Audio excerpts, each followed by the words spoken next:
Chennai Pallavaram radial சாலையில் உள்ள காவேரி மருத்துவமனைக்கு இமெயில் மூலம் வெடிகுண்டு மிரட்டல் வந்ததை தொடர்ந்து வெடிகுண்டு நிபுணர்கள் சுமார் 2 மணி நேரத்திற்கு மேலாக சோதனை மேற்கொண்டு வருகின்றனர். இதுகுறித்து கூடுதல் விவரங்களோடு இணைகிறார் செய்தியாளர் சுமன். சுமன், வணக்கம். இது குறித்தான முழு விவரங்கள்.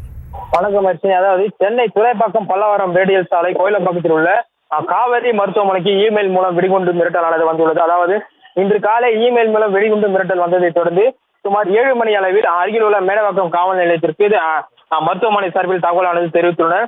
தகவல் அறிந்த போலீசார் தாம்பரம் மாநகர காவல் ஆணையர் அலுவலகத்தில் இருந்து வெடிகுண்டு நிபுணர்களை வரவேற்று தற்போது அந்த வெடிகுண்டு மிரட்டல் விடுத்தல் மருத்துவமனையில் சோதனையில் ஈடுபட்டு வருகின்றனர். குறிப்பாக இந்த சோதனையில் 8க்கும் மேற்பட்ட வெடிகுண்டு நிபுணர்கள் இந்த சோதனையில் ஈடுபட்டு வருகின்றனர்.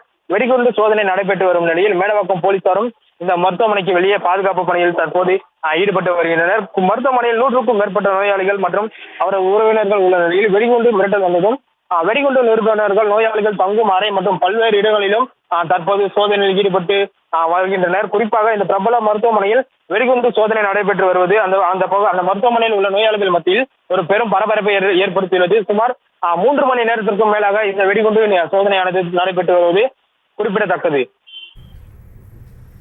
விவரங்களை வழங்கியமைக்கு நன்றி சுமன். செய்திகளை உடனுக்குடனும் துல்லியமாகவும் தெரிந்து கொள்ள சப்ஸ்கிரைப் பண்ணுங்க.